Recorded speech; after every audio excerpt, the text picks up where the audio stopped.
Boa noite a todas e todos. Aqui nosso terceiro seminário da especialização do curso de Gestão em Saúde, aqui da nossa UENG. A semana aí bem intensa, palestras bem importantes, né? Temáticas que têm feito a gente pensar aí muito, né? Sobre as diversas demandas que a gente tem dentro da área da saúde, né? E no dia de hoje, uma presença muito especial aqui do nosso amigo Rodrigo Leite, né, que ele é do Ministério da Saúde, hoje está no Ministério da Saúde, é a Coordenação Geral de Participação e Articulação com os Movimentos Sociais, né, para apresentar para a gente como é que esse ano é um ano também de conferências, né, a importância cada vez maior da participação social e popular no SUS, né, como uma das grandes diretrizes que a gente tem dentro da área da saúde. E é uma das teses, né, da Lígia Bahia, né, da grande participação da população do SUS. É um dos textos muito bonito, né, quando ela defende isso na oitava conferência. Esse ano é a 16ª, se eu não me engano, não é isso? Não, nós estamos indo para a 18ª décima conferência, né? oitava já É, conferência. Então, um ano que vai também de ser o ano que vem, né? muitos embates, né, É. nos municipais, né, estadual. Bom, então, apresentar aqui o Rodrigo, né, o nosso palestrante.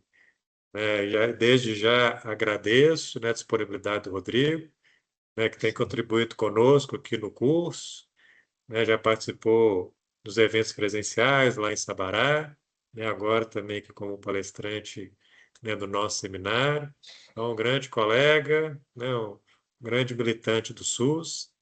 Tê-lo aqui com a gente é uma grande alegria, Rodrigo. Então, desde já agradeço a disponibilidade e participação aqui conosco. Obrigado. André, obrigado pelo convite, obrigado também pela confiança. É um prazer, né, falar para você, falar para as alunas, falar para os alunos, né, desse curso e falar de algo que acho que é a paixão de todas e todos nós, que é o Sistema Único de Saúde. Eu queria só abrir o nosso trabalho dizendo uma coisa assim: é a maior política de inclusão social que o Brasil construiu, foi a criação do Sistema Único de Saúde. Tá? Né, discutindo o tema, né, da nossa palestra hoje com o André, né, nós vamos falar sobre duas coisas: soberania e participação social. Tá? O SUS ele é um objeto de soberania brasileira. Nós precisamos pensar nisso. Ou seja, o Brasil é o país com mais de 200 milhões de habitantes que tem um sistema único de saúde. Primeira coisa, a gente tem que grifar isso. Se nós formos olhar as grandes nações que são federações, não tem sistema único, tá? E nós temos uma característica de um sistema único de saúde que ele é único e ele é tripartite. Porque ele também segue uma lógica também de formação do Estado brasileiro, a partir da Constituição de 88, que também é uma invenção brasileira, onde nós temos três entes. Nós temos a União, temos os estados, temos os municípios, todos com direitos e obrigações constitucionais. Nenhum país do mundo tem isso, tá? Aí vai aquela discussão se isso é bom, se isso é ruim, não sei se isso é bom, se isso é ruim. É o Estado que nós, enquanto nação, a partir da redemocratização, construímos, e é com esse Estado, com essa organização que nós temos que trabalhar, né? E o SUS também foi sendo construído nessa base também. Então a gente vamos pensar a saúde como direito, a saúde também tem que ser pensada como democracia e como um projeto de nação com a qual nós construímos. Aí, isso. Então, gente, é possível existir soberania nacional sem uma soberania sanitária? Vamos pensar nas coisas que nós fazemos, né? Enquanto nação, e fazemos muito bem. Questão de vacinação. O nosso Programa Nacional de Imunização, que ele é anterior ao SUS, o PNI, é um modelo internacional, né? Nós fazemos grandes campanhas, né? Erradicamos Hoje nós não usamos esse termo, erradicamos, controlamos várias doenças. Eu sou de uma geração que a gente tinha pelo menos um coleguinha que tinha aquilo que a gente chamava, fulano teve paralisia infantil. E as gerações anteriores tiveram vários casos assim, né? As pessoas tiveram a polio. E eu lembro muito da vacinação. Lembro da minha mãe, 4 filhos, dar banho naquela meninada, né? Eu tenho uma diferença grande para as minhas irmãs, mas assim, deu assim, cabelo penteadinho, mãozinha dada, e no grupo escolar, né? Era assim que a gente chamava as escolas, né? Primárias, e ali funcionava como posto de vacinação, e a gente tomava ali as vacinas, e tinha a vacina ali da gotinha, que deu a origem ao nosso grande Zé Gotinha, né? E isso aí, gente, foi o que transformou a vida, né? E tudo. Aí eu discutia outro dia com o Dr. Rosinha, com Jurandir, né, que é do CONAS, algumas figuras assim que a gente conhece da política e do SUS, né, falando, né, havia lugares no Brasil que a cada 1.000 nascimentos morriam 100, 115 crianças, né? A questão dos cortejos, né? Com aqueles caixãozinhos dos anjinhos, e eram rotinas constantes em vários lugares do Brasil, né? E a gente venceu muito, né, nos últimos 40 anos, né, como o Brasil foi andando, né? A gente pensar também na questão da atenção básica, né? Que o Brasil avançou bastante também com a questão do cuidado, né? O contínuo e integral para todas as pessoas. E nós também temos que frisar que nós avançamos muito, mas a gente ainda deve muito ao povo brasileiro com esse sistema que nós construímos. Ainda há dificuldades que precisam ser enfrentadas, né?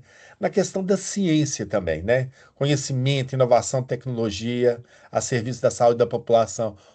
1/3 da nossa pesquisa básica e aplicada, ela está voltada para as, para os conhecimentos e para as pesquisas voltadas para aquilo que o SUS tem, e principalmente para uma área que a gente chama o complexo econômico e industrial da saúde. 1/3 das pesquisas estão voltadas para isso no Brasil. Seja a gente pensando, né, na produção, seja a gente pensando na produção, aí pensando aí, né, na vacina, imunobiológicos, farmoquímicos, dispositivos médicos. Se a gente for pensar também no serviço como uma indústria também, né? A gente está fazendo isso, os insumos para a saúde e tantas outras coisas, né? Novos tratamentos. 1/3 da nossa pesquisa no Brasil está voltado para isso, ou seja, é uma área de grande produção científica, né? E tem uma coisa que é muito importante, a participação popular. A partir da 8ª conferência, né, que esse ano completa 40 anos, né, ou seja, era a 8ª conferência. As conferências anteriores não tinha participação popular, não havia o reconhecimento, né, do papel e do protagonismo de usuárias e usuários a partir disso, né? Cidadãos e as cidadãs, elas participam, decidem e fiscalizam, ou seja, é o cuidado da democracia ativa na participação do SUS. E chamando a atenção, voltando um pouco no complexo econômico industrial da saúde, a gente gera muito emprego. E empregos de qualidade são gerados no SUS. E outra coisa, o SUS, junto com a educação, nós temos pelo menos um profissional de saúde em todos os municípios.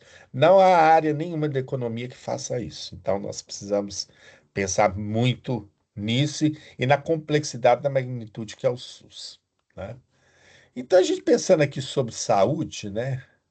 E a gente pensa o SUS sempre como conceito ampliado de saúde, né? Não como o conceito que saúde é como era pensado na ausência de doença, mas o conceito de saúde que o SUS implementa no país é o resultado das condições de vida, do bem-estar das pessoas e das comunidades, levando em conta, né, os determinantes sociais da saúde, ou seja, a saúde, a qualidade de vida, a saúde das pessoas, ela sempre passa pelas condições sociais. Eu dar um exemplo outro dia, conversar com os colegas da OPS, eu não sabia disso. Lá em Brasília tem uma região que chama Jardim Botânico, tem uma área lotada de condomínios.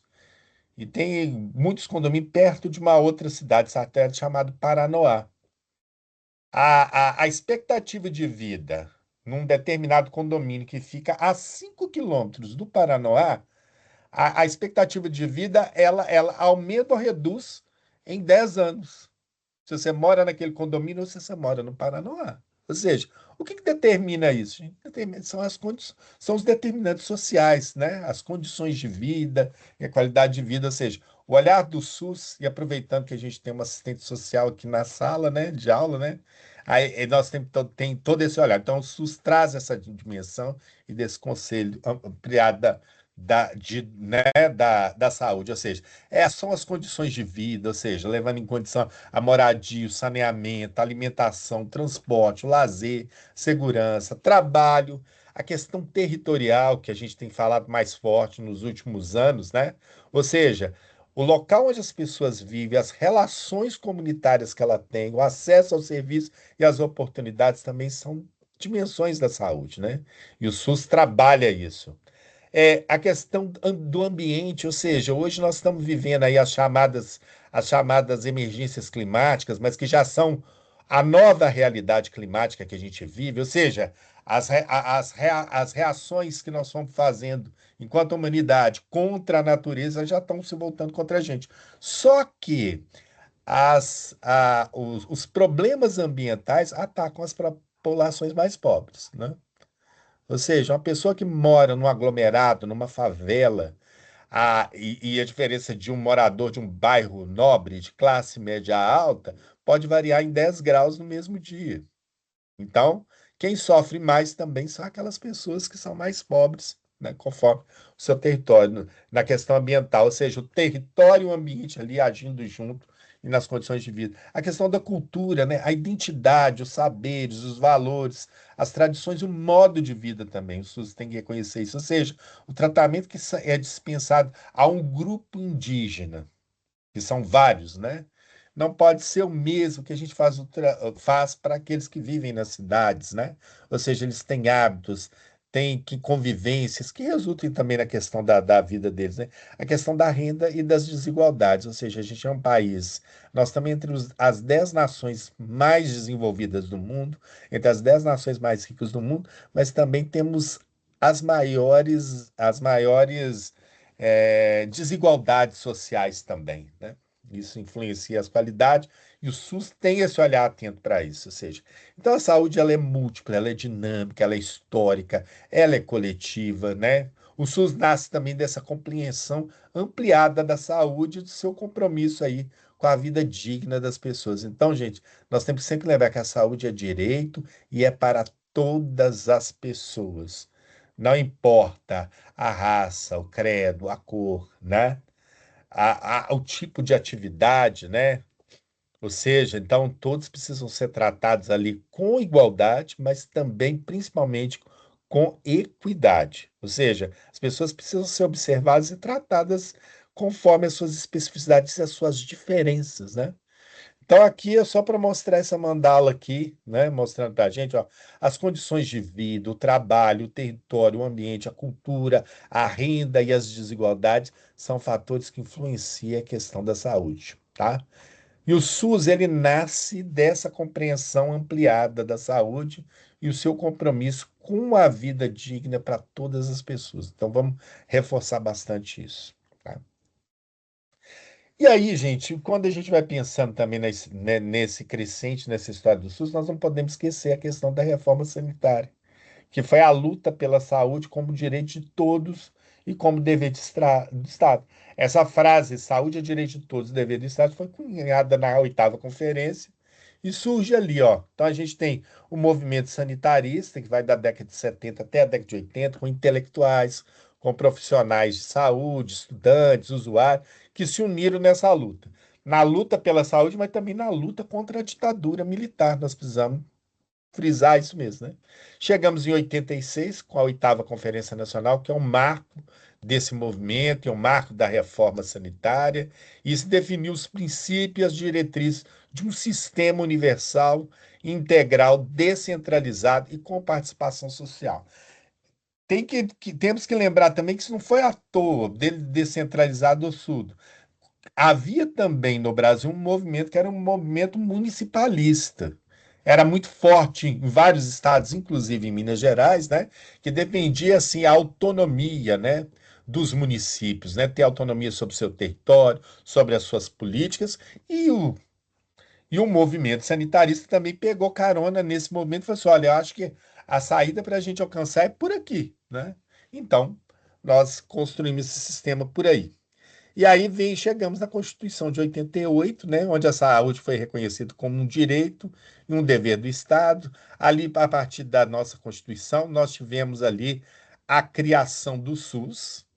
Agora nós temos hoje um debate, né, se foi em 88, outros, e temos também aqueles que defendem que foi a partir da lei, das leis orgânicas aí do SUS, da Lei 8080 e da Lei 8142, tá? Então, ou é 35 ou é 37, né? O pessoal agora tem falado muito sobre os 35 anos do SUS, acho que esses números, né? Ou 10 ou 5 sempre são mais marcantes. Mas a Constituição já previa esse marco, e aí nós temos a regulamentação com a Lei 8080 ali, né? Vão reconhecer a Lei 80 como a lei orgânica, né, da organização do SUS, e a 8142 que estabelece o nosso sistema de participação social no SUS, né? Através, né, das conferências e dos conselhos. Então, institui isso aí, né? Mas nós temos um problema nesse momento, assim, nós fizemos isso tudo direitinho, mas nós não conseguimos, naquele início, avançar, e até hoje, na questão do financiamento do Sistema Único de Saúde. A gente tem que grifar que o Sistema Único de Saúde ainda é subfinanciado. O Brasil gasta 10% do PIB com saúde. Bom, se a gente for olhar, muitas nações aí gastam isso também. Só que 5,8% são gastos no sistema privado e 4,2% é o do sistema público. O sistema público atende mais de 70%, né? Exclusivamente, com 4,2% à sua disposição.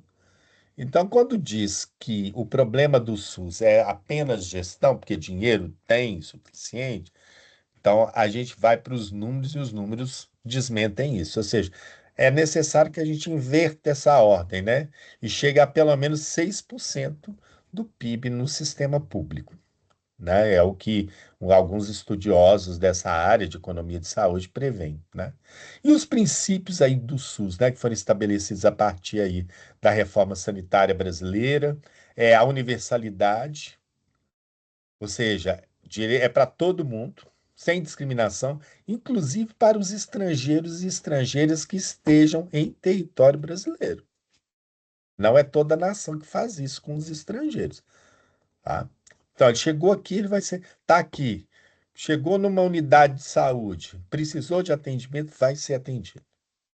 A questão da equidade, ou seja, nós precisamos tratar desigualmente os desiguais na medida das suas desigualdades.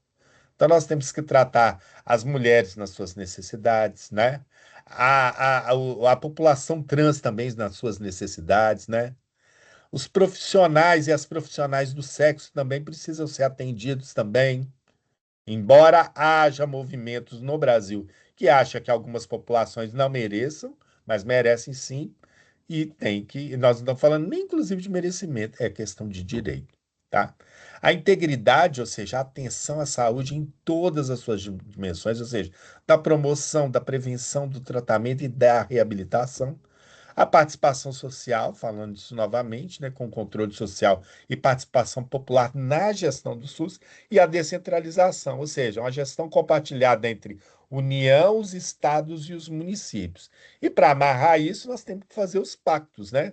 Seja na CIT, ou seja, na Comissão Intergestores Tripartite, ou seja, onde sentam à mesa Ministério da Saúde, a representação do Estado que se faz pelo CONAS e a representação dos municípios que se faz pelo CONASEM. Nos estados, a CIB, a Comissão Intergestores Bipartite, onde se faz os pactos entre os municípios e o Estado ali é feito, ou seja, senta a Secretaria de Estado mais o COSEMES determinado estado. E nós temos outras comissões intergestores também que foram sendo feitas, pensando na questão da regionalização para isso.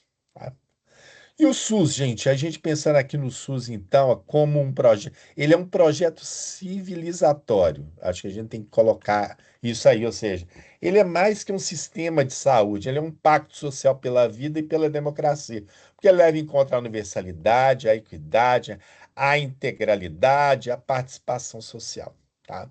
O SUS ele é público, ele é gratuito e ele precisa ser de qualidade.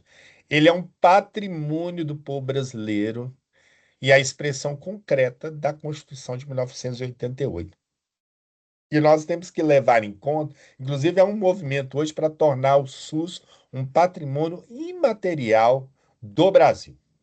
Né? Nós já fizemos isso com o queijo, né? E fizemos com outras coisas, e ainda não fizemos com o SUS. Há um movimento para se fazer isso, e nós vamos acompanhar e vamos apoiar, né? Então, gente, o SUS, ele transforma cidadãos em sujeitos de direitos. Bom, o SUS também, nós levamos em conta também. Opa, peraí, deixa eu voltar aqui. O SUS também, peraí, deixa eu ver aqui. Já passamos esse aqui, os slides pularam aqui rapidamente. Então, ele também fala da nossa soberania sanitária. Isso ficou muito evidente na crise que nós tivemos aqui com a pandemia da Covid. A gente tem que lembrar, eu naquele período, inclusive, eu estava na FUNED, eu era vice-presidente da FUNED e eu coordenava o gabinete de crise. Nós tínhamos dinheiro em caixa, mas nós não tínhamos de quem comprar alguns insumos básicos, como luvas, como máscara. Por quê? Nós não tínhamos produção nacional que atendesse a isso. Ou seja, a nossa produção era importada. E o que que se fez, os países produtores fizeram? Guardaram a sua produção para se proteger. Não houve solidariedade internacional naquele momento. E aquilo acendeu a luz também, ou seja, o Brasil estava desindustrializado. Ou seja, nós avançamos na assistência, mas não avançamos na produção, né? Quando se pega a curva, né? A curva naquele momento, o que que acontecia? À medida que nós fomos avançando na assistência, na vigilância, nós aumentamos a nossa necessidade de importação, principalmente de produtos de alto valor agregado. Até vacinas, né? Eu fico pensando no seguinte: quando se criou o Instituto Soroterápico, lá em Manguinhos, que hoje é a Fundação Oswaldo Cruz, não era para vacinar? Em algum momento nós nos perdemos na história, ou seja, nós começamos bem com uma engenharia, né? Uma engenharia de vacinas muito bem feita no início do século XX, e em algum momento nós paramos, inclusive nessa produção e nesse conhecimento, e desaprendemos enquanto nação e ficamos dependendo da importação. Isso acendeu um dado alerta. Nós só podemos ter soberania nacional e soberania sanitária se nós tivermos produção nacional, tá? Então, saúde é um assunto de Estado, isso tem que ficar claro, ou seja, isso é segurança de Estado e é estratégia para o desenvolvimento do Brasil e de qualquer nação. Então a gente precisa ter autonomia e independência, ou seja, não é mais aquele conceito também, né, da gente ser autossuficiente, porque isso não existe em lugar nenhum do mundo. Mas nós precisamos ter autonomia e independência para a gente reduzir as nossas dependências externas e garantir o acesso seguro aos insumos que nós precisamos, né? Faltou respirador, vocês lembram da crise dos respiradores, né? Ou seja, nós precisamos garantir isso, ou seja, garantir produção nacional significa garantir soberania e proteger o país. E isso também faz parte também da nossa da segurança nacional também, né? O fortalecimento do complexo econômico industrial da saúde, ou seja, nós precisamos investir em produção nacional, na inovação, na capacidade tecnológica para promover desenvolvimento com inclusão e sustentabilidade. Precisamos também, investir também, como é que outras nações fizeram? Investir fortemente em ciência, pesquisa e inovação. Essa receita a gente fazer. E também na educação, também na formação, né, de novos quadros também, para não só para assistência, mas também para desenvolver as pesquisas, as inovações e as produções que o país tanto precisa. Ou seja, nós precisamos valorizar as instituições públicas de ciência, tecnologia, integração entre pesquisa, produção e as necessidades que o SUS faz. Eu queria grifar que esse terceiro, os governos do presidente Lula, inclusive esse terceiro governo, tem tido um olhar muito forte, que se chama pela Nova Indústria Brasil, para que a gente, e inclusive o Complexo Econômico Industrial está entre, né, entre uma das missões dessa Nova Indústria Brasil também para a nossa produção, inclusive para reduzir a nossa dependência externa para isso, né? A redução da dependência externa, como é que a gente vai fazer isso? Com a integração das cadeias nacionais, tornando o país mais resiliente, com diversidade, com segurança para o nosso abastecimento, né? E a estratégia de desenvolvimento com justiça social, ou seja, soberania nacional, gente, é também reduzir as desigualdades e promover a equidade em saúde para todas as pessoas. Então, a gente não faz desenvolvimento sem uma estratégia de justiça social que inclua todas as pessoas, tá? Então, sem soberania sanitária, não há segurança nacional, nem desenvolvimento sustentável, nem democracia plena. Então, nós precisamos defender o SUS para que a gente também defenda a nossa soberania, né? A gente vê exemplos que estão tendo mundo afora, né? Com o retorno de várias guerras, ou seja, tem nações aí poderosas, diga-se de passar dos Estados Unidos, que se têm o direito de fazer um bloqueio e deixa o país à míngua sem suprir suas necessidades, inclusive necessidades de saúde. É um momento muito complicado da história. Então, nós devemos, enquanto nação, aprender com isso também. Então, um país que produz saúde, ele protege a sua população e constrói um futuro para si. Então, ó, nós precisamos integrar aí, ó, ciência e tecnologia nacionais, a produção nacional, principalmente de vacinas, medicamentos e outros insumos, né? Fortalecer o complexo econômico industrial para gerar emprego, renda, inovação e desenvolvimento. E nós estamos falando aqui de emprego assim de qualidade, tá? E aí temos que ter capacidade de resposta às emergências e às crises. Nós vamos ter essa capacidade se nós integrarmos tudo isso, tá? Então, ó, saber a nossa soberania sanitária é cuidar do presente e é garantir também o futuro da nossa nação e do nosso povo. Com mais saúde para as pessoas, com mais ciência para o Brasil, com mais justiça para a vida. Então, eu vou até pular esse slide aqui, porque eu já falei no anterior tudo, né, sobre o nosso aprendizado aí da pandemia, né? Que foi também, acho que uma das coisas que que eu quero complementar é que quando o SUS foi o momento em que o SUS sustentou o Brasil. Tá? Ninguém tinha muita gente que não falava, não garantia o SUS, né? Hoje todo mundo fala do SUS. Todo mundo discute o SUS. Até aqueles que trabalharam contra o SUS hoje estão falando do SUS. Outro dia eu ouvi um determinado político e tal, até pré-candidato, dizer que ele vai fazer o plano real do SUS, né? Não sei o que que significa isso, né? Porque você está comparando aí com um choque econômico, né? E acho que a gente tem que ficar atento nisso. Ou seja, eu acho que o que está acontecendo nesse momento conosco, no SUS, é o que aconteceu e vem acontecendo também com direitos humanos e outras pautas, né? O conceito de SUS ele está sendo disputado, né? Né? Se nós vamos dar, né, acesso universal, se vamos dar cobertura universal, ou se vamos dar uma coberturinha, né? E aí depois as pessoas se viram, né? Então acho que a gente tem que defender o SUS na sua essência. Ele tem que ser um SUS universal, equânime, gratuito, né? E para todas as pessoas, né?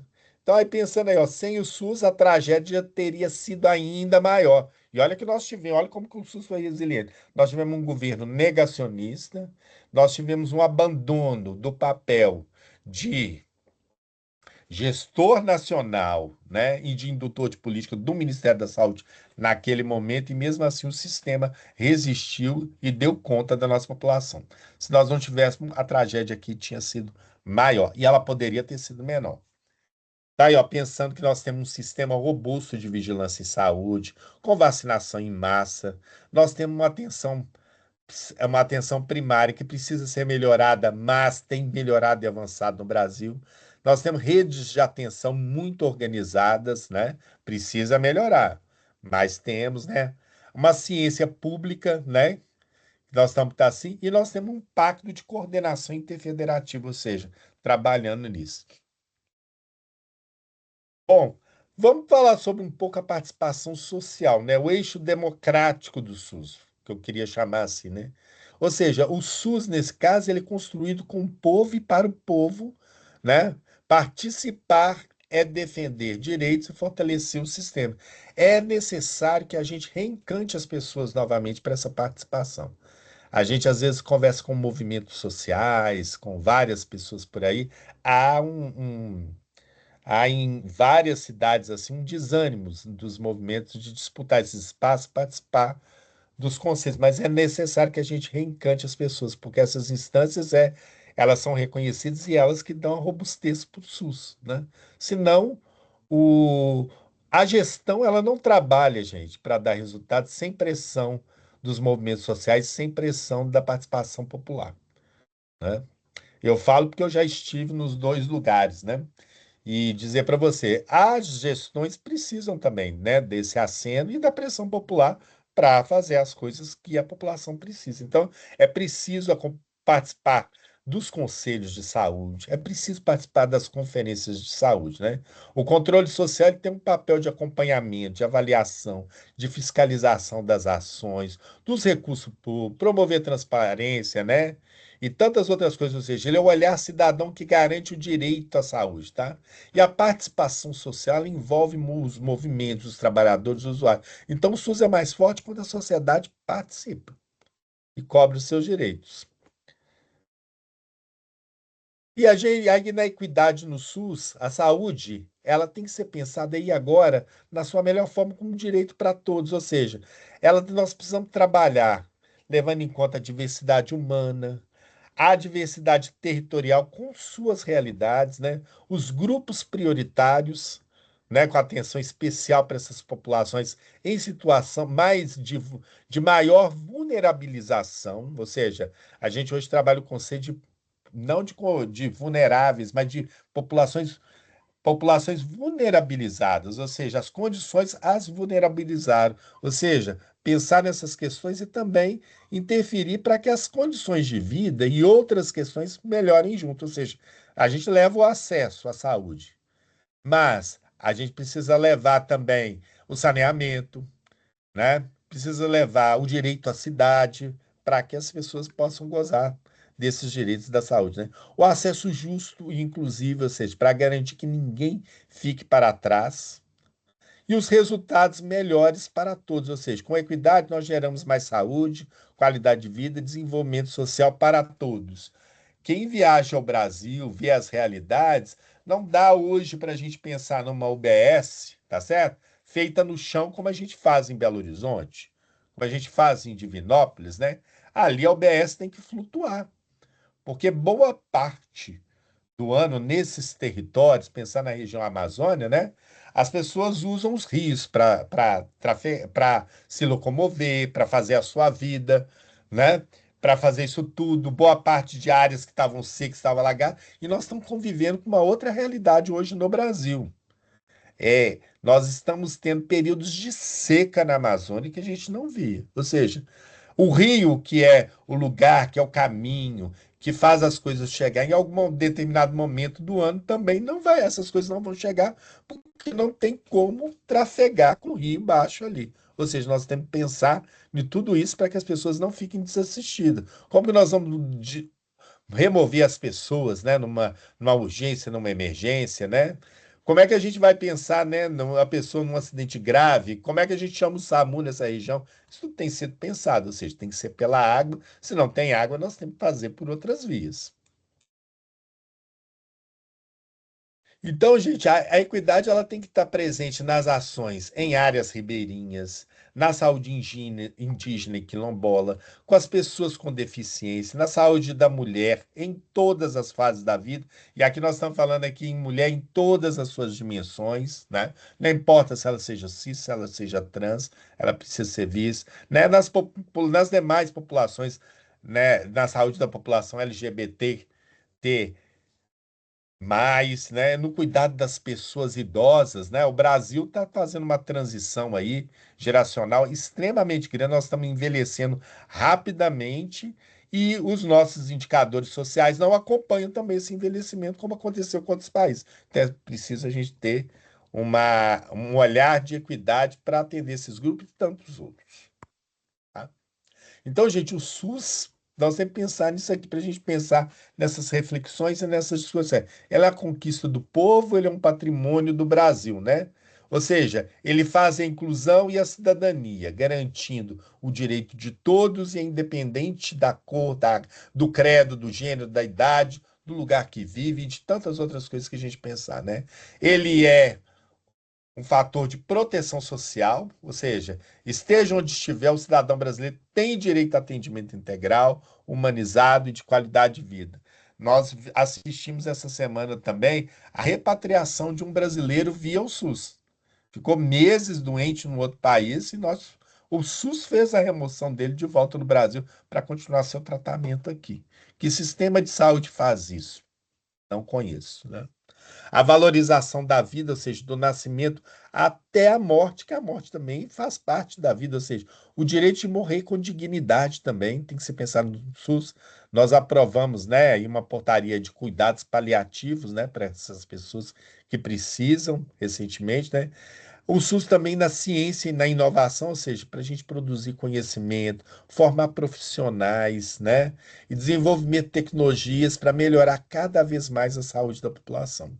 E o SUS, só para alertar, ele faz parte agora da quarta revolução industrial, né? A gente não faz mais saúde sem uma transição digital, sem o uso das novas ferramentas, né? Pra vocês pensarem, hoje a produção de medicamentos com auxílio de inteligência artificial, nós estamos assim, ó, acelerando a descoberta de novas moléculas para tratar a saúde em 20 anos sem a necessidade de fazer, ou seja, com vários algoritmos, com vários ensinamentos, né, treinamentos de máquinas, é possível se desenvolver moléculas, né, sem fazer os testes primários que a gente sempre fez, né?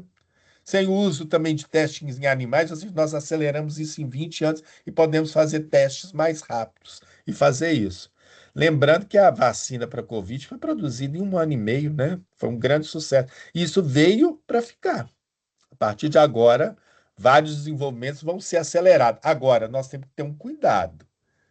Se esse desenvolvimento acelerado vai ser para todos, ou se isso vai ficar na mão de um mercado pequeno, né, que vai colocar os seus preços aí. É por isso que a gente precisa fazer um desenvolvimento nacional, investir nas nossas instituições públicas para que a gente possa fazer isso aqui para o SUS e disponibilizar a preço justo, a um preço que o SUS pague e garanta o tratamento para todas as pessoas, né?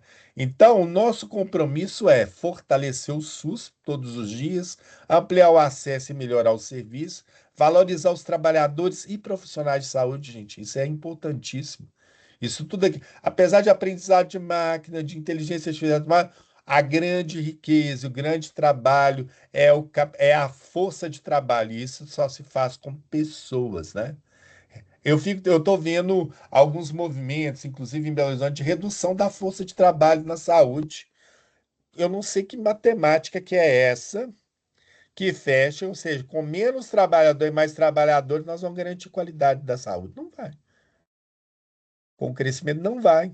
Né? Então, precisa se combater isso e exigir que as equipes sejam ampliadas e sejam do tamanho da necessidade de cada território.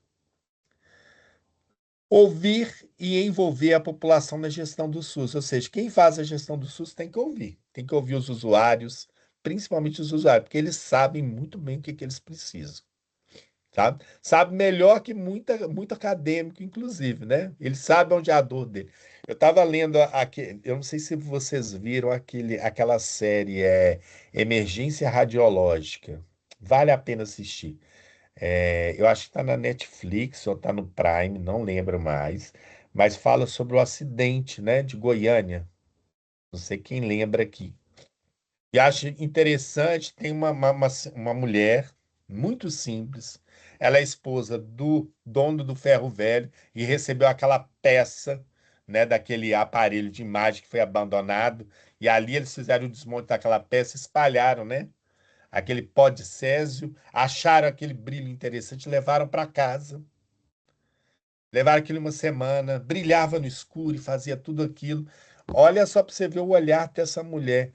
Aí o marido quer aquela peça que ele chamava de marmita de volta para poder vender, porque, né, tinha muito chumbo e aquilo pesava muito, ia dar bastante dinheiro e ela escondeu para ele não levar. E aí ela virou, pega aquela peça, entra no ônibus com o rapaz e chega na vigilância sanitária e fala para o especialista ali. Da menina falou assim: olha, isso aqui está matando a minha família. Olha, pra vocês verem interessante, né? Ele não deu importância, achou que era uma mulher que estava supersticiosa vendo aquilo, quando na verdade ela sabia, não sabia o que era, mas sabia que aquilo estava trazendo problema para a família, né? E aí depois ele só foi atentar para isso quando um médico começou a receber várias pessoas, né? Que estavam ali contaminadas e muito mal né, no hospital, no pronto atendimento, né? E aí foram vendo aquilo, até que tinha um rapaz também ali, né, que estava desempregado, mas tinha feito uma formação na área nuclear, tinha sido bem treinado naquele momento, e começa a se ver aquilo acontecer. Ou seja, ninguém nunca ficou tão exposto como foi ali, né? Foi o maior acidente, né, radioativo da história fora de uma usina nuclear. Ou seja, tem uma coisa que a gente precisa valorizar muito que a gente chama hoje, né, que é a vigilância popular. Ou seja, as pessoas sabem assim, ó, a pessoa tem um olhar assim, olha, eu adoeci, meu vizinho adoeceu, ou seja, isso é vigilância, é conhecimento, né, prático que está ali, que o profissional de saúde tem que estar atento para ouvir. Inclusive ouvir os nossos ACS, né? Que eles vão nas casas, bem isso. Ou seja, gente, outro compromisso que a gente precisa ter é garantir mais saúde para todas as pessoas em todo lugar, né? Então, gente, o futuro do SUS, como é que a gente pensa o SUS assim? Os desafios e esperança, né? O SUS é uma conquista que precisa ser defendida hoje para continuar transformando amanhã, ou seja, ele precisa de financiamento adequado, ele precisa de valorização dos seus profissionais, inclusive há um movimento por uma carreira única de base nacional, porque tem pipocado. Eu acho que a enfermagem já conquistou seu piso, outros estão conseguindo, mas hoje a gente precisa pensar numa carreira única, né? Ou seja, o SUS é diverso, ele é multiprofissional, nós precisamos de uma carreira única que valorize a todos como equipe do SUS, para que a gente possa ter mais e mais pessoas querendo trabalhar no SUS, né? As inovações tecnológicas são esses desafios que nós precisamos enfrentar. A redução das desigualdades regionais, que ainda prevalecem. Quando eu falo é, é, desigualdades regionais, vamos incluir também territoriais, ou seja, numa mesma cidade nós temos realidades diferentes, principalmente nas grandes metrópoles brasileiras. A participação em controle social fica também como um desafio que nós precisamos enfrentar, porque nós precisamos fortalecer a voz da população para garantir a transparência. E quais são as nossas esperanças, ou seja, o nosso olhar para o futuro? O SUS é cada vez mais presente na vida das pessoas e mais gente defende o SUS. Mais prevenção, promoção da saúde e equidade da vida para todas as pessoas. Mais integração entre atenção básica, média, alta complexidade e vigilância de saúde, ou seja, o trabalho nas redes de cuidados, né? E mais saúde, mais educação e cidadania para um Brasil mais justo e solidário. Nós precisamos disso. E um futuro em que a saúde seja para todos, sem deixar ninguém para trás. Isso a gente precisa ter isso bem claro, né? Ou seja, mais profissionais valorizados para um SUS cada vez mais forte, mais estrutura, tecnologia e humanização nos serviços, mais participação social para um SUS cada vez mais nosso e democrático, e mais saúde para mais pessoas hoje e sempre, tá? Então, o SUS, ele é uma história de lutas e de conquistas. E ele é fortalecido por valores que nos unem: solidariedade, a responsabilidade, o compromisso, esperança e determinação. SUS é direito, é democracia e é o nosso grande orgulho no Brasil, tá? Eu agradeço a vocês, muito obrigado. E lembrando que o SUS é do povo, é para o povo e se constrói com o povo. Mais justo, saudável e solidário. Então, nós precisamos pensar o SUS como democracia, como saúde, como direito, como solidariedade. Tudo isso resume o nosso sistema. Eu deixo aí, tá aí meu nome, Rodrigo Leite, coordenador geral de participação e articulação com os movimentos sociais no Ministério da Saúde. Tenho contato institucional, tá aí para vocês à disposição. Meu Instagram, meu LinkedIn, viu? E fica agora à disposição aí, ó, para a gente fazer aqui o nosso debate. São quantas horas agora? 8h05. 8h05. Acho que a gente pode ficar aqui até 8h30, 8h40, né? Isso. Rodrigo, muitíssimo obrigado, né, assim, extremamente inspiradora, né, a palestra, reacende de novo, né, a nossa chama, a nossa, do porquê que a gente vem para o SUS, né, a gente vem para a saúde, né, assim, é-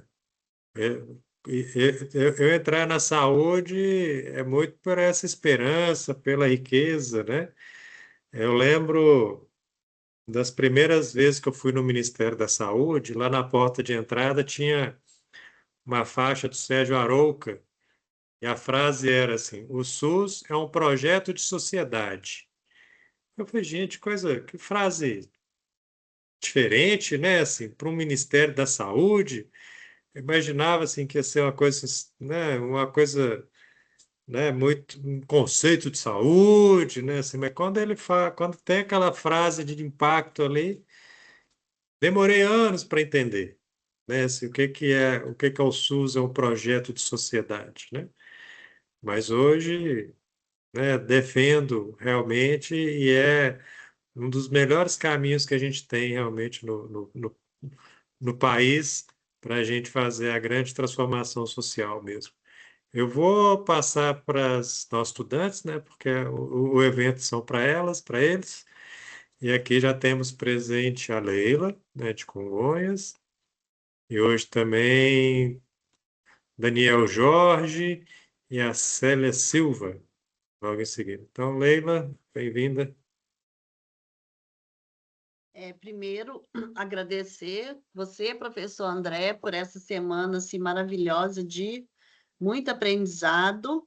Agradecer ao Rodrigo, né, por disponibilizar esse tempo para a gente, essas informações aí super valiosas. Eu queria fazer um comentário sobre a vacinação, né, que hoje a gente encontra uma resistência muito grande da população em relação à vacina, principalmente das crianças, né?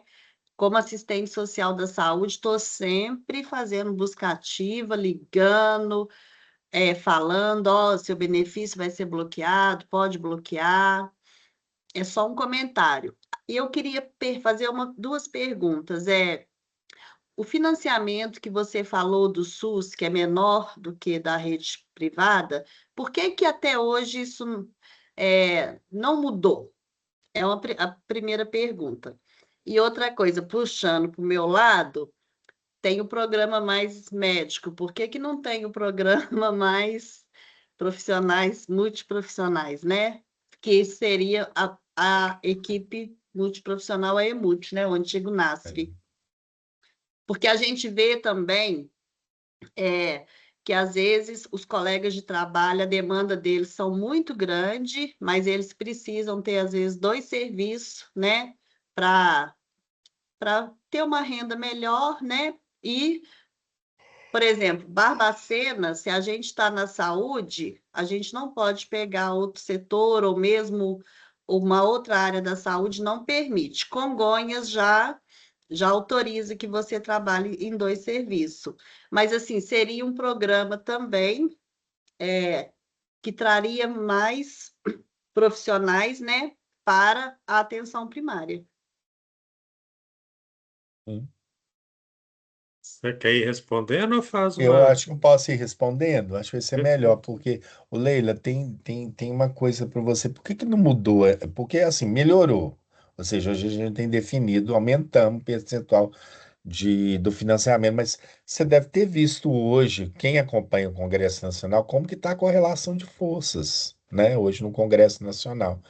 Nós tivemos um problema recurso do governo, inclusive o governo federal, né? Falando assim, olha, nós vamos precisar fazer ajuste, então vamos cortar nas emendas. Os deputados, inclusive, não abriram mão de cortar suas emendas. Cortaram aonde?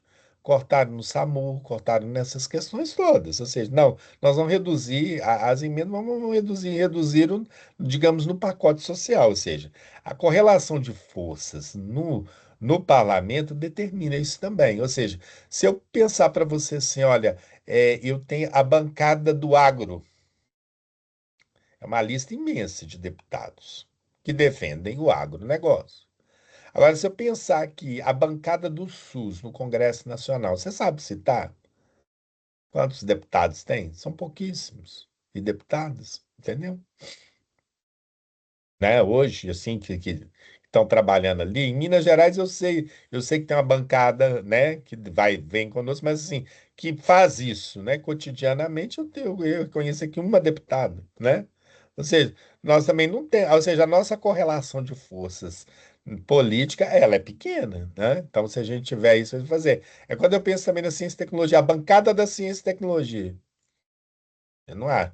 A bancada da bala, a gente, nó, tem uma lista imensa, ou seja, quando a gente pensa assim, o tamanho da sociedade, mas a correlação de força, nós temos um maior número hoje de pessoas que não vão trabalhar isso. Ou seja, é a correlação de forças no Congresso que vai definir o tamanho do investimento, se nós vamos conseguir mais investimentos em saúde, mais investimento em assistência social, se nós vamos ter mais dinheiro para banqueiros, né, e para outras coisas mesmo. Quando a gente fala do SUS, nós estamos falando de o SUS segue as leis da ciência, inclusive das ciências econômicas. Mas no SUS a gente pensa na economia a serviço da vida e não o contrário, né? Então a gente precisa também ter porque muita gente hoje, a gente vê isso no SUS também, muita gente fala assim, eu faço meu trabalho técnico, mas não gosto de política. Não, não tem como, porque o SUS é uma política, né? E aí também as correlações de força no Congresso, nas assembleias e tudo vão determinar também da nossa força para atuar no SUS, tá? Então, por mais financiamento, nós dependemos de leis e de pessoas que estão dispostas a aprovar isso, Você tá? permite um parêntese, Rodrigo? Claro, Também depois do golpe da Dilma, né, uma das primeiras políticas do Temer foi o congelamento, né, a emenda constitucional 29, se sim, eu não me engano, né, que perdurou 6 anos, né, é, aquele congelamento das políticas públicas, né, só foi cair é, em 2023, né, e a aquilo ali foi famosa tirando, Trilhas do a Futuro, o necessidade trem do... aumentou e foi tirando dinheiro do sistema, né? Aí fecha o meu parênteses. E aí, Leila, por que que nós temos mais médicos, mas não temos mais profissionais? A gente tem um momento histórico que a gente tinha um problema, um clamor no Brasil, ou seja, a ausência de profissionais médicos em muitas regiões, né? Esse que é o grande gargalo. A gente tem que entender o seguinte: saúde não se faz só com médicos e médicas, mas você também não faz saúde sem médicos, né? Ou seja, eles são fundamentais para o sistema e nós temos carência desses profissionais em vários lugares, né? Então, talvez por uma necessidade maior de fixação, de ter esses médicos, a gente tem esse programa, né? Mas a gente precisa ampliar isso. Você falou sobre trabalhar em dois empregos, né? Liberar para trabalhar mais empregos. Eu acho que a gente precisa evoluir uma carreira única, com salário digno, onde eu, você e tantos outros não precisam trabalhar em dois empregos, para que a gente possa concentrar em uma única atividade, com dedicação exclusiva para oferecer assistência adequada, porque a gente descansado, feliz, né? Com uma carga não sobrecarregado, a gente faz um trabalho muito melhor, né? E, inclusive, isso também diz respeito ao que a gente tá brigando aí, né? Para a gente acabar com a escala 6 por um, né? A gente ter agora a escala 5x2, né? E evoluir assim, ou seja, na vida para além do trabalho, para que a gente possa fazer um bom trabalho também, a gente ter acesso às outras coisas. Bom, passo então para o Daniel Jorge. Puder falar de onde você está falando também, Daniel? Oi, boa noite. Estão me ouvindo? Podia Tá ligar a legal aí? câmera, Daniel. Pô, minha câmera não tá muito legal hoje, não. Não tá querendo. É, É, meu nome é Daniel Jorge, sou psicólogo, sou psicólogo na atenção primária em Pirapora, Minas Gerais, mas eu moro em Vaso sim, da Palma. É, e assim, muito legal a palestra, agradecer também esse espaço, né? Hoje a gente ter essas discussões no SUS, inclusive nessa questão política do SUS, eu acho que é muito importante, né? Porque quando a gente fala da saúde, hoje eu penso que hoje as discussões avançaram bastante no sentido saúde, né? Mas enquanto a gente fala desse questão político, de financiamento, muitas vezes a gente esbarra em algumas coisas que são um pouco difíceis ainda de avançar, ainda mais sim. considerando realmente o contexto político, assim. Que eu sei que da outra palestra eu fiz a pergunta muito vaga, e dessa vez eu vou acabar fazendo outra assim de novo, mas Ah, assim, considerando essa questão política, né, assim, essa dificuldade de avanço político, como que você percebe que nós profissionais também, é, não digo na nossa capacidade de engajar, mas assim, como que nós profissionais podemos perceber melhor também essas mudanças políticas, porque assim, eu entendo a questão da gente estar sempre acompanhando o Congresso e tudo, e muitas vezes eu vejo que as categorias agem muito isoladamente, né? Mas assim, eu percebo que nós, enquanto profissionais do próprio SUS, muitas vezes a gente tem dificuldade até para acompanhar um pouco do que está acontecendo com as políticas do SUS, entende? uhum. Assim, e acaba sendo um pouco setorizado. Aí o CRP vai lançar uma coisa aqui, a enfermagem vai lançar outra lá, e a fisioterapia vai lançar outra lá, longe, e a gente fica um pouco desconectado, sabe? Então, assim, eu queria só que você pudesse falar um pouquinho pra gente disso também, sabe? Ô, Daniel, deixa eu te falar, eu acho que como nós estamos fazendo 40 anos da oitava conferência, nós precisamos rememorar o que foi feito no passado, né? O passado, ele é um grande conselheiro, né?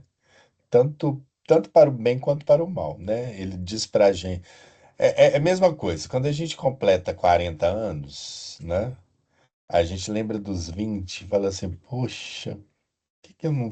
Se eu tivesse 20 anos, né? Eu não teria feito assim. Mas por que você faz isso, né? Você viveu e olhou, você olhou para o passado e fez, né? E fez uma autocrítica de tudo que aconteceu. Quando a gente olha para o nosso passado, olha lá para a oitava conferência, olha aqui, né, para o movimento sanitarista naquele momento e tudo, o que que a gente tem ali, né? Participação. Eu acho que a gente tem que acompanhar, mas a gente precisa participar mais, né? Enquanto categoria. Aí nós temos que pensar também nos nossos sindicatos, né? Nas nossas representações, participar ali e dizer para a turma, olha, turma, nós precisamos fazer isso, tá ali, ou seja, nós precisamos participar mais. Não tem jeito, né? Não dá para a gente esperar que os outros participem, não. Nós temos que participar e construir isso junto, tá? Eu acho que é esse que é o caminho. É, Agora, a questão das forças, né? É luta política mesmo, né? É o tempo todo, nós vamos ganhar. Nós estamos num momento que a gente perde, ganha umas, perde outras, né? E tudo, mas nós temos que ir avançando e ir lutando até conquistar. E abrindo esse parênteses, Daniel, assim, acho que uma das temáticas, né, que atravessou esse seminário né, o Túlio falou isso na primeira semana, né, assim, que todos os trabalhadores são gestores também, né?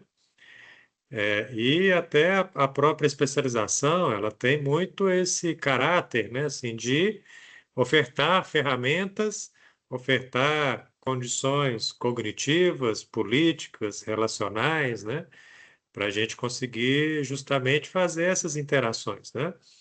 Então, no final de 2004, eu tive aí em Várzea da Palma. E aí né, já sofre um pouco com a questão da crise climática, né? Tem aí uma grande instalação de energia solar, né? Tem deliciosos salgadinhos da tia Cotinha, né?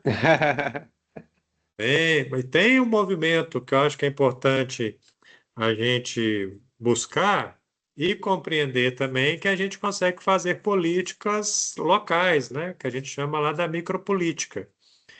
Então, a própria rede, né, de Várzea da Palma, ela pode ser uma rede em análise, né, que você pode buscar ser justamente um ator político para compreender essas mudanças, né? E aí a gente faz isso com esse arsenal que a gente busca, inclusive, ofertar para os trabalhadores, né? De que a gente não seja somente a ponta do serviço, né? Nós somos o meio, né? É a gente que faz o serviço se consolidar.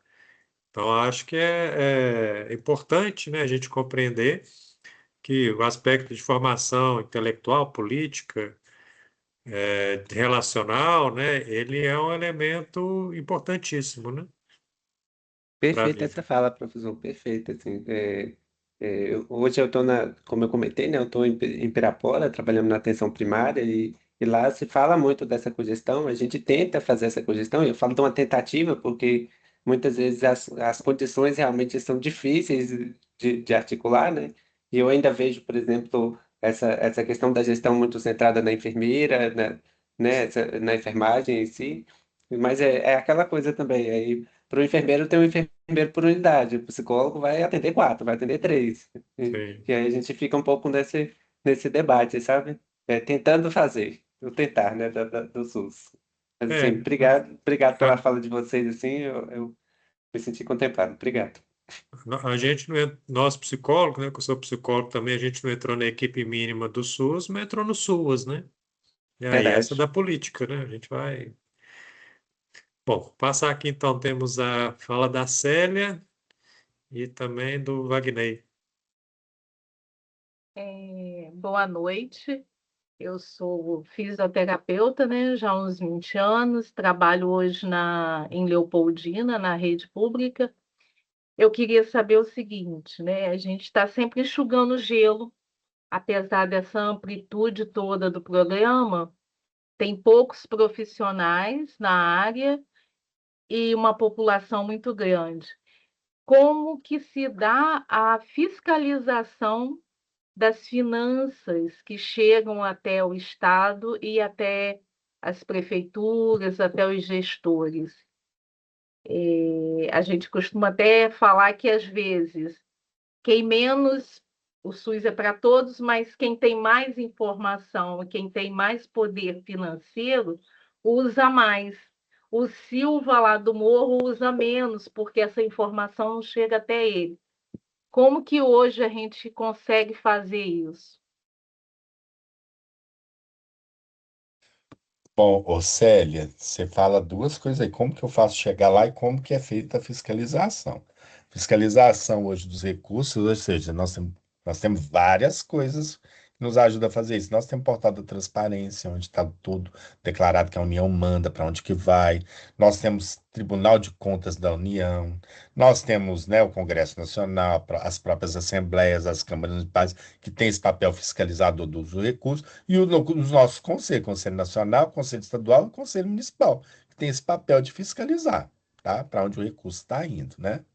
Agora, como é que a gente faz com que as políticas cheguem no território? Ou seja, tem as questões dos municípios, né? Os municípios recebem os recursos conforme a sua população, conforme o seu porte, como que isso vai sendo feito. Mas aí nós precisamos do papel aí nos movimentos sociais, dos conselheiros e conselheiras de saúde, cobrando que as políticas sejam efetivadas aí no território. Instrumento para isso nós temos, tá? Agora, dá trabalho, né? Isso tem que fazer. Assim, a gente que já foi conselheiro municipal sabe que todo o gasto financeiro municipal passa Isso. pelo Conselho Municipal de Saúde, né? Então, não sei se você já teve a oportunidade de ser membro, né, do Conselho de Saúde, né? Você está vinculado ao município, provavelmente, quanto a um representante da gestão, mas ali é um espaço importante, né? E aí, a saúde, eu acho que ela tem uma filosofia muito bonita, né? Assim, e eu até falo para meus alunos, o SUS ele é muito megalomaníaco, né? Ele é grande, ele tem pensamentos grandes, né? Assim, ele se propõe a ser um agente realmente de transformação social, né? E eu vejo, né, assim, muito nesses meus anos, assim, uma unidade de saúde que ela é resolutiva, ela chama a população para dentro dela, né? Então, isso vai, para ser resolutiva, ela tem que ter uma equipe muito bem qualificada, né? Não uma equipe estritamente técnica, eu acho que é o debate da primeiro dia, né? Com o Túlio Franco. E hoje, com o Rodrigo reforçando muito essa questão do SUS. Então, Leopoldina tem o quê? 30.000, 40.000 habitantes? 50.000 habitantes. 50.000 Eu, habitantes. Então, deve ter em torno aí de 12, 13 unidades de saúde. isso. Você deve fazer, você deve estar você está na unidade básica ou você está no centro de referência de reabilitação, Unidade básica. não é? Então, você está... Eu, antes de vir para Leopoldina, eu estou em Leopoldina há 6 anos. Eu morava em São Gonçalo, né? Que tem 1 milhão e pouco mil habitantes, 1.200.000. Rio de Lá eu Janeiro. trabalhava nas unidades básicas também da saúde. Sim, E tem essa dificuldade que eu vejo assim, que por mais que tenha essas fiscalizações, a gente que está mais na unidade básica, a gente vê uma certa maquiagem. Hoje até tem mais a informatização, fica até mais difícil, né? Mas ainda assim a gente fica sempre se questionando. sim. Mas obrigada, sanou bastante aí as dúvidas. E aí, assim, eu acho que é um dos objetivos nossos aqui do seminário é que é criar essa interação também com outras entidades, né? Então, você já pegou o contato do Rodrigo, você já pegou o contato ontem da Da Marflávia, Flávia. não é? Então, são pessoas que estão, né, no Ministério da Saúde, na superintendência, que caso você tenha alguma dúvida de informação, pode te esclarecer aí em determinados momentos, né? Sim. Então, acho que é esses canais também, né, assim, de que o protagonismo do profissional ele é importante também para determinadas situações, né? Entende? Passa então para o... Ó, o Wagner hoje abriu a câmera, para conhecermos hoje a figura do Wagner. Exatamente, meu prezado. Hoje, e mexe com câmera de notebook, mexe com câmera de celular, exatamente. Hoje consegui finalmente. Boa noite ao querido professor André, ao nosso prezado Rodrigo. Obrigado pela referência de me citar aí no início, que sempre estou presente com vocês, professor André, e colegas e convidados. Graças a Deus, uma semana rica, esse seminário maravilhoso de tantos temas, e graças a Deus a gente pode estar aí participando desse seminário excelente. Agradecer ao professor André, hoje nosso prezado Rodrigo, que nós acompanhamos o trabalho já desde um tempo. Eu digo porque nessa minha luta, né, de 22 anos de luta como enfermeiro, e aqui já disse e sempre falo, de ter passado por várias nuances.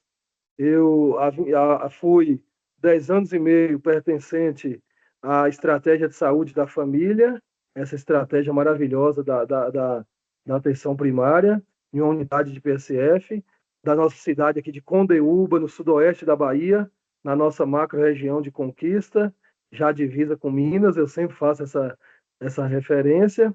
Tive 8 anos como gestor, secretário de saúde desse município, e há 1 ano e meio aí no apoio técnico, na assessoria da Secretaria Municipal de Saúde, né? Sou funcionário do município esses anos todos. Então, agradecer o professor André de início, seminário maravilhoso, e agradecer nosso prezado Rodrigo por essa palestra excelente, e em tempos de conferência, de pré-conferência, etapas municipais, que aula maravilhosa, viu?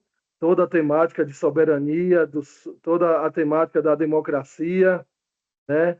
Cuidar do povo é cuidar do Brasil, e toda essa temática da Nacional. Quem hoje teve a honra de prestigiar aqui, prezado Rodrigo, para desenvolver suas pré-conferências nas comunidades, igual nós aqui, que começou hoje e vai até 5 de junho. E a nossa conferência municipal, um rico e vasto material. Parabenizar o nosso querido Rodrigo por essa excelente explanação.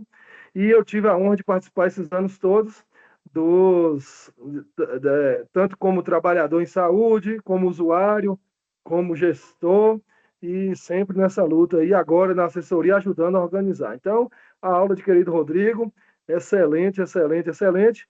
E eu aqui, diante de tamanha explanação, pensei aqui numa pergunta a ele. Ele, como coordenador de articulação e de movimentos sociais do Ministério da Saúde, desse nosso Brasil tão grande, ele citou aqui vários avanços do nosso SUS e vários desafios.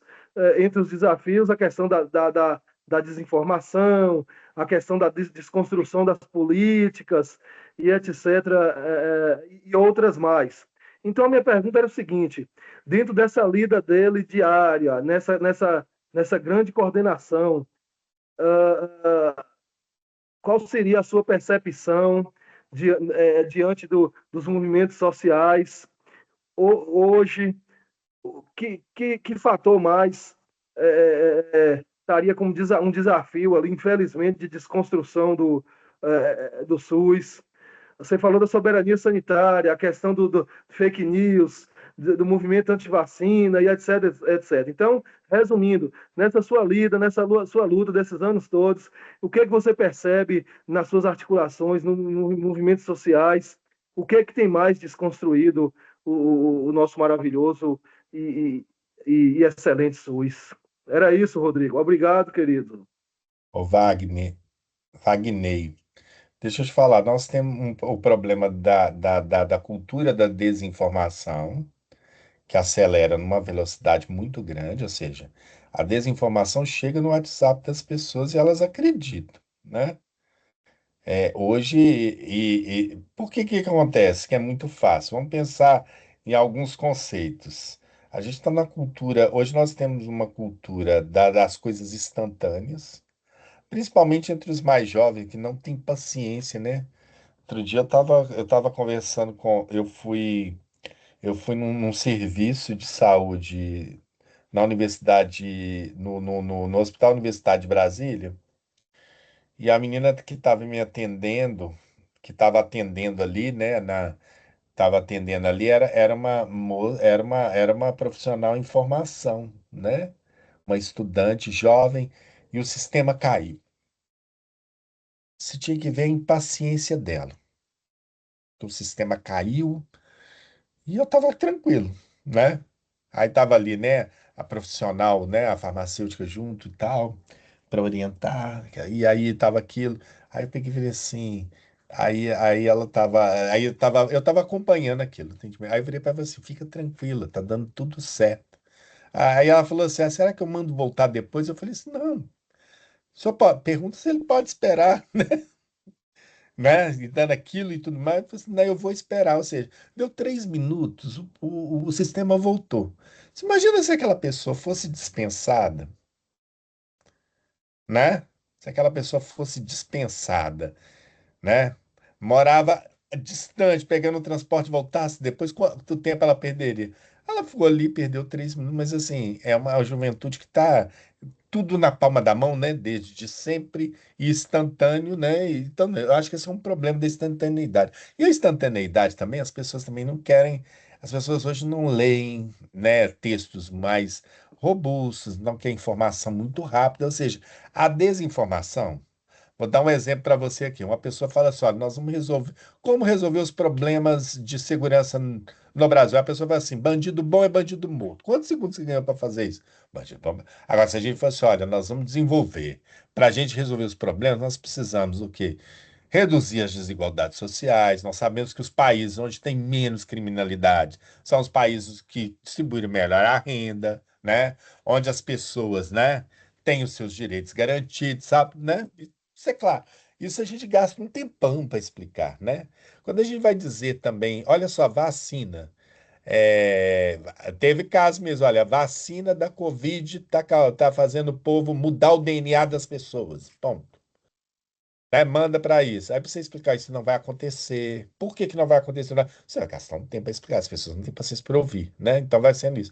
E ou seja, as pessoas também têm várias autoridades hoje aí que elas seguem, né? Que nem sempre são autoridades no assunto, que estão dando palestras, né, entre aspas, na internet da forma as pessoas. Então, acho que o grande desafio nosso é a questão da informação.